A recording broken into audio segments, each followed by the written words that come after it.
किसी शक्तिशाली सम्राट के भयानक गुस्से के सामने एक शांत मुस्कान के साथ खड़े रहने के लिए क्या चाहिए। हम बात कर रहे हैं मुगल बादशाह अकबर की, जिनका गुस्सा कहते हैं बिजली की तरह गिरता था, और उनके सबसे भरोसेमंद सलाहकार बीरबल की, जिनके चेहरे पर हमेशा कह सकते हैं एक रहस्यमय मुस्कान रहती थी। तो आज हम इसी गुत्थी को सुलझाने की कोशिश करेंगे। हमारे पास स्रोतों से निकली एक कहानी है जो हमें सीधे उस भरे दरबार में ले जाती है।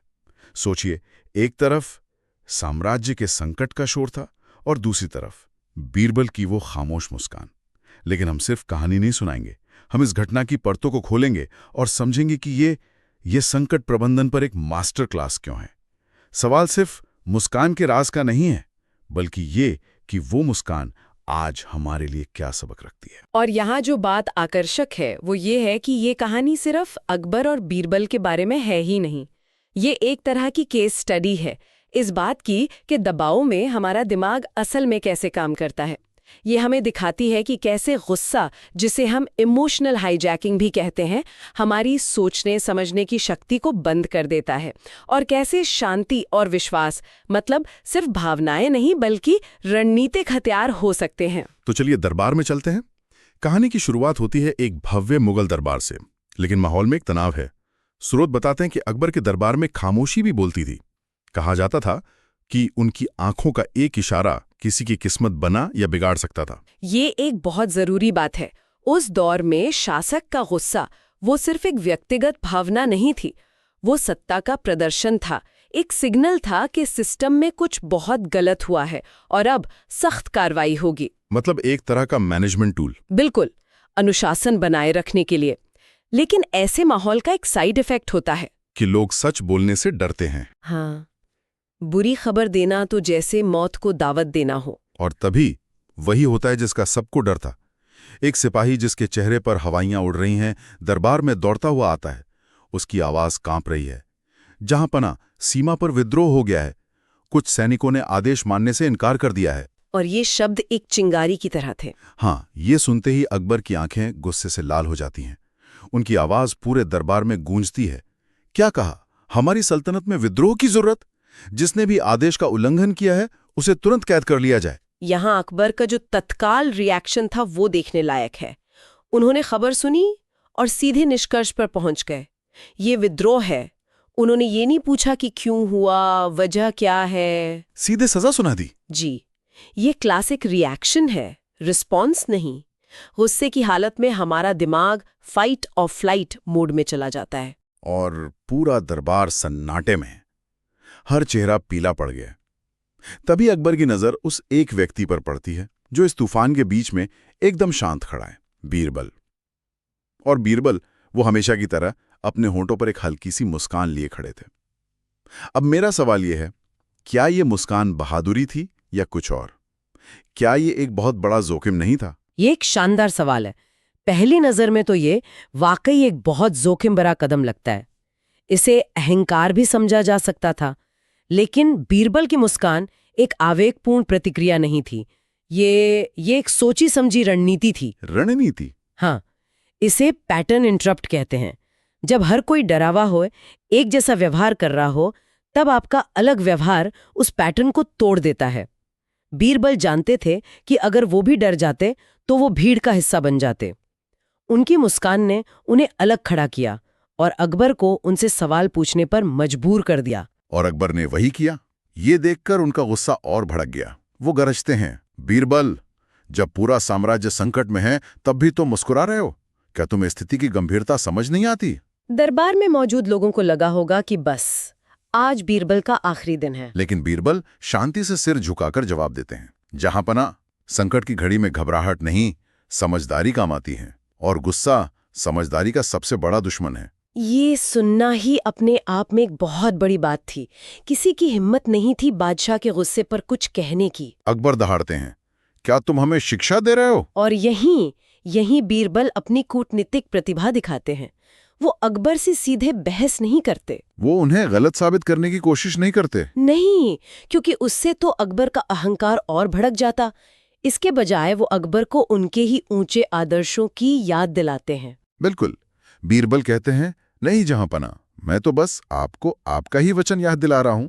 आपने ही एक बार कहा था, सच्चा राजा वही है जो बाहरी सल्तनत के साथ साथ अपने मन का भी बादशाह हो। ये एक मनोवैज्ञानिक मास्टर स्ट्रोक है।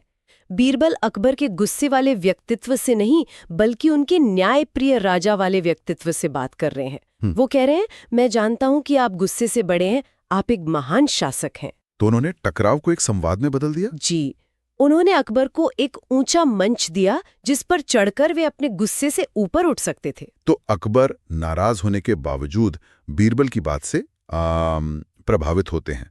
वो बीरबल को एक मौका देते हैं, लेकिन एक शर्त के साथ। वो कहते हैं, ठीक है बीरबल, तुम ही जाकर इस विद्रोह की जड़ का पता लगाओ। अगर तुम सही साबित हुए तो इनाम मिलेगा, लेकिन अगर ये सिर्फ बातें निकली तो सजा के लिए तैयार रहना। और यहाँ नेतृत्व की दो अलग अलग शैलियों का टकराव साफ दिखता है।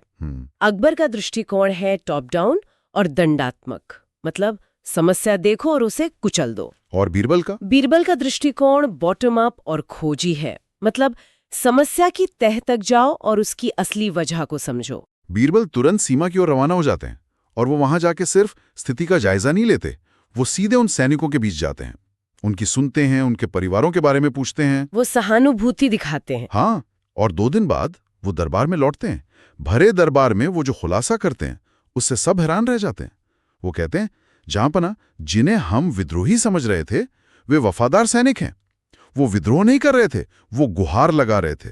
उन्हें 3 महीने से वेतन नहीं मिला था, उनके परिवार भूखे थे और वे बस मदद मांग रहे थे। अगर हम इसे आज की भाषा में समझें तो बीरबल ने जो किया उसे रूट कॉज एनालिसिस कहते हैं, मतलब बीमारी की जड़ तक पहुंचना। सही कहा। अकबर और पूरा दरबार लक्षण का इलाज करने जा रहे थे, जो था आदेश न मानना, लेकिन बीरबल ने बीमारी की जड़ को खोज निकाला, जो था वेतन का न मिलना। और सच सामने आने पर अकबर का बड़प्पन देखिए। एक महान लीडर की यही पहचान होती है, वो अपनी गलती पर अड़े नहीं रहते। बिल्कुल, वो तुरंत खजांची को बुलाते हैं और जांच का आदेश देते हैं, और बात सच निकलती है। पता चलता है कि खजांची की लापरवाही और भ्रष्टाचार के कारण सैनिकों का वेतन उन तक नहीं पहुंचा था। ये उस लीडर के चरित्र की गहराई को दिखाता है। एक कमजोर लीडर अपनी गलती कभी नहीं मानता। उसे लगता है इससे उसकी सत्ता कमजोर हो जाएगी। हाँ, लेकिन एक मजबूत लीडर जानता है कि गलती मानकर उसे सुधारने से उसका सम्मान और बढ़ता है। अकबर तुरंत न्याय करते हैं, सैनिकों को ब्याज सहित उनका पूरा वेतन देने का आदेश देते हैं और उस भ्रष्ट खजांची को पद से हटाकर दंडित करने का। और फिर वो बीरबल की ओर मुड़कर वही सवाल पूछते जिसका हम सब इंतजार कर रहे थे। अब बताओ बीरबल, तुम्हारी उस मुस्कान का राज क्या है? इस कहानी का दिल है। वो कहते हैं, जहांपना, मैं आपके गुस्से को नहीं, आपके चरित्र को जानता हूं। मैं जानता हूं कि आप न्यायप्रिय हैं। आपका गुस्सा क्षणिक हो सकता है, लेकिन आपका न्याय स्थायी है। मुझे आपके निर्णय पर नहीं, आपके विवेक पर विश्वास था। मुझे विश्वास था कि जब सच आपके सामने आएगा तो आप सही फैसला ही लेंगे। और जहांपना, जब व्यवस्था और उसके लीडर पर इतना गहरा विश्वास हो तो डर की जगह मुस्कान अपने आप आ जाती है। तो वो राज कोई जादू नहीं था, बल्कि व्यवस्था और अपने लीडर के चरित्र में गहरा सूचित विश्वास था। Informed trust. जी, ये अंधविश्वास नहीं था। बीरबल ने सालों तक अकबर के साथ काम करके ये समझा था। उन्हें पता था कि अकबर भावुक है, जल्दी गुस्सा हो जाते हैं, लेकिन अंत में वो हमेशा तर्क और न्याय का साथ देते हैं। इसी विश्वास ने उन्हें वो मानसिक शांति दी जिससे वो उस दबाव में भी सोच पाए। तो इस पूरी कहानी का सार क्या है? स्रोत हमें कई गहरी बातें बताते हैं। पहला, गुस्से में लिया गया फैसला अक्सर गलत होता है। बिल्कुल, क्योंकि जब हम गुस्से में होते हैं तो हम समस्या का नहीं, बल्कि अपनी भावना का समाधान खोज रहे होते हैं। हम समाधान नहीं, सिर्फ संतुष्टि खोजते हैं। सही कहा। और दूसरा बिंदु है कि सच्ची ताकत वो बाहरी दुश्मन को हराने में नहीं, बल्कि अपने मन को नियंत्रित करने में है। अकबर एक शक्तिशाली सम्राट थे, लेकिन उस एक पल के लिए वो अपने ही गुस्से के गुलाम बन गए थे। और बीरबल ने उन्हें याद दिलाया कि असली बादशाहत अपने मन पर होती है। जी। और तीसरा, और शायद सबसे महत्वपूर्ण सबक, वो है प्रतिक्रिया और अनुक्रिया के बीच का अंतर, रिएक्शन और रिस्पॉन्स। हाँ, ये आज हमारी रोजमर्रा की जिंदगी के लिए भी उतना ही जरूरी है। अकबर ने खबर सुनते ही तुरंत प्रतिक्रिया दी, गुस्सा और सजा का आदेश। ये एक भावनात्मक रिएक्शन था, एक शॉर्टकट। हाँ, जबकि बीरबल ने स्थिति को समझा, जानकारी इकट्ठा की और फिर समाधान पेश किया। ये एक सोचा समझा रणनीतिक रिस्पॉन्स था। और बीरबल के रिस्पॉन्स ने न केवल समस्या को हल किया बल्कि सैनिकों के मन में बादशाह के प्रति सम्मान और विश्वास को और भी गहरा कर दिया। अंत में खुद अकबर ने इस घटना से सबसे बड़ा सबक सीखा। उन्होंने दरबार में सबके सामने स्वीकार किया, आज मैंने सीखा कि राजा का सबसे बड़ा शत्रु कोई बाहरी ताकत नहीं बल्कि उसका अपना अनियंत्रित गुस्सा है। एक लीडर के लिए सार्वजनिक रूप से अपनी गलती को स्वीकार करना, ये उस पूरे संगठन की संस्कृति को बदल देता है। ये कहानी एक जरूरी सवाल छोड़ जाती है हम सबके लिए।